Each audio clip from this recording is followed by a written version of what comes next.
everybody, so today I wanted to do a skincare Q&A video because I know a lot of you guys have a lot of questions. So I officially asked you guys on my Instagram at aboutliayu, which if you don't follow, I highly recommend you guys to do so because I find Instagram the most convenient platform to give away products. So currently I am giving away one Amore-Pacific cream fluid. I know a lot of you guys wanted to try that out. Stay tuned for more future giveaways, and I'm kind of utilizing Instagram as a blog as well because I just like writing things. I received a lot of good questions that I wanted to answer. One of the most commonly asked questions that I get over time is my opinion on this little guy, Dermaroller. So Dermaroller is basically a little paint roller looking thing that comes with very scary looking micro needles. There is a treatment called microneedling, which is supposed to induce collagen production to repair or improve the skin textures. If you do have pitted or kind of indented acne scars, you are struggling with skin textural issues,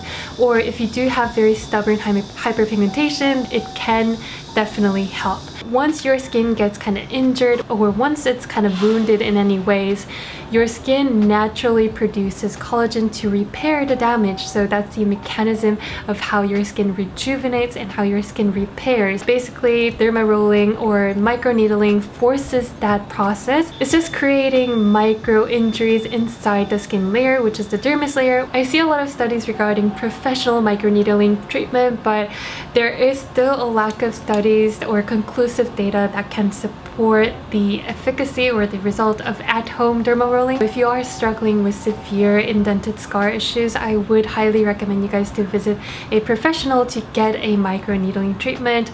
Otherwise, if you're just looking for something to, enhance the absorption of your skincare product, at-home dermaroller like this, it can really help. I haven't used this yet, however. I'm just someone who kind of keeps everything until I actually need it, and my skincare products are working well as it is right now, so I just don't really see the point of incorporating one at the moment. But definitely share your experience down below in the comment box. So my opinion on cleansing devices, including the Foreo Luna or sonic brushes, I do not have a conclusive opinion on it. I am a person who believes in more gentle cleansing methods, so I stick with double cleansing. I asked a lot of facialists and estheticians about their opinion on cleansing devices, but they all have different opinions, to be honest. Like, one was saying it's not really hygienic because the bristles can contain a lot of bacteria. Another esthetician was saying that it can be very harmful in your skin barrier because it's basically physically exfoliating your skin every single day. So use in moderation, I guess. I guess you would have the best answer. For me personally, I would recommend you guys to try out cleansing oil, cleansing balm, or any kind of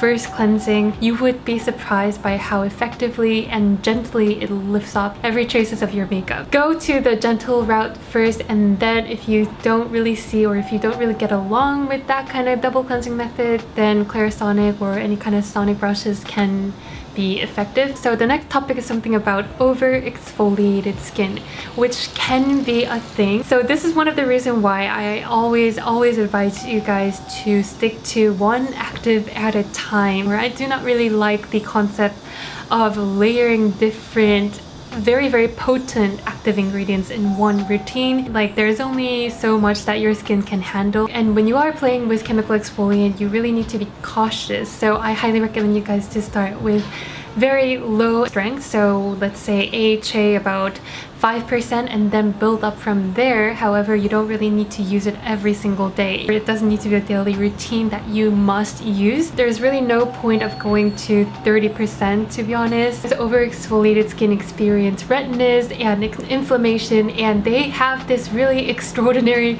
shininess on their skin that's very different from the glow and healthy radiance that they exude. It's more like the shininess that's coming from a very raw and thin skin. Incorporating chemical exfoliation in a very healthy manner can nudge the cellular turnover into a very healthy rate. However, a lot of people can be very greedy, so yeah, listen to your skin. And when your skin is over-exfoliated, drop every kind of active ingredients like retinol, retinoid, and vitamins and all that. It's really concentrating on hydrating, moisturizing with good ceramides and also essential fatty acids. You need to reduce the amount of cleansing or the contact with cleansers as well during that period, so really protect your skin like a baby. Stearic acid has become one of the most skeptical ingredients that a lot of you guys tend to steer away from because it's known to be pore clogging. It has a comedogenic rating of 2 out of 0 to 5. When it comes to these kind of comedogenic ingredients, I need to say that it's not really universal. I have a lot of moisturizers with stearic acid, but it never really happened to be a problem with me. So it really comes down to your individual skin experience. These kind of comedogenic rating or these kind of everything grading system can manipulate a very aggressive or kind of dangerous black and white perspective towards single ingredient. Ingredient to avoid: sodium lauryl sulfate. It's in a lot of cleansing products. It is a cleansing agent, it is a detergent. So it's basically something that can irritate your skin, that can strip away your natural moisture, which is your lipid barrier that you want to protect as much as possible in order to have a very healthily functioning skin barrier. Alcohol in skincare products, is it good or bad? It can be good or bad. So when it comes to denatured alcohol or ethanol, so when that ingredient is present in the first few ingredients in the ingredient label, and that happens with a lot of cleansing waters, toners, and a lot of mattifying products to basically dry up your skin. So that's when I would stay away from alcohol. On the other hand, a lot of products can contain alcohol probably in the middle or the end of the list.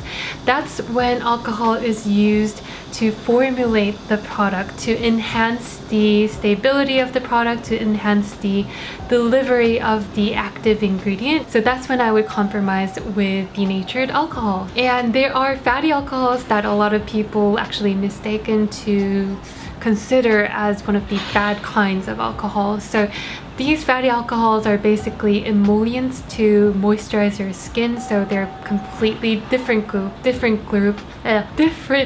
of alcohol. I'm sorry.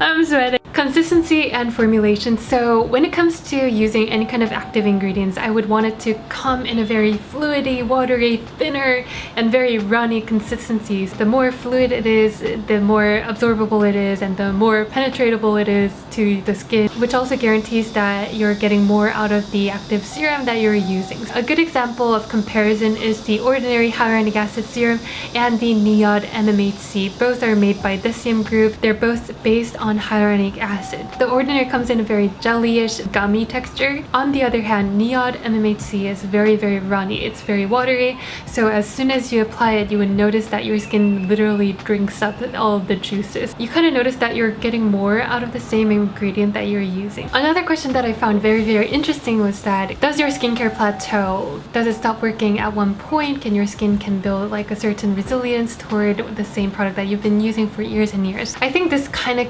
can happen with a lot of active ingredients. If you look back to the moment when you first started using like AHA and BHA and retinoids and retinol products, these products can deliver a very dramatic difference in a very short period of time, and you might be expecting the same dramatic result with consistent use, but there's really so much that your skincare product can deliver in upgrading your skin, whatever you're looking for. But that doesn't mean it's not working anymore. It's working in a very, very subtle way. Another thing that can be happening is your skincare product oxidizing. Your skincare product, from the moment you open it, it can degrade, it can lose efficacy, and it might not be the same because it's not as fresh as you just opened the product. And especially with a lot of moisturizers that come with a lot of antioxidants, it can degrade very, very rapidly with a jar packaging. So that's why it's always the best to have airtight container, UV protected. It's best to use up the product as soon as possible. I don't really have a fancy vanity because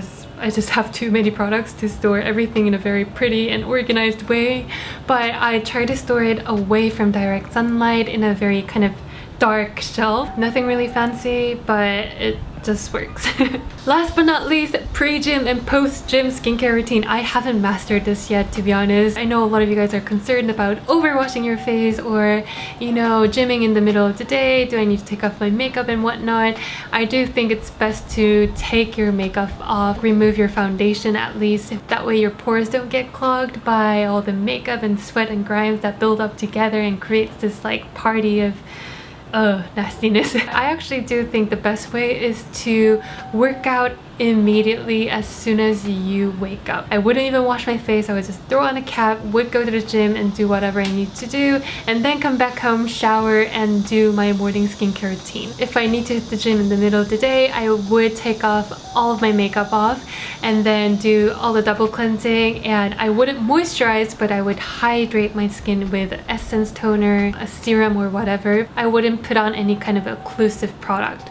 And then I would gym, and then I would rinse off with water, and then I'll follow up with my evening skincare routine. I hope you guys enjoyed this skincare Q&A edition. Do check out my Instagram at AboutLeahYou. I have so many giveaways planned, and I need to give out so many products because I accumulated a lot of products, to be honest. And hydrate yourself because it's summer and it's just really draining my energy out of it. So stay healthy, and I'll see you guys soon. Bye!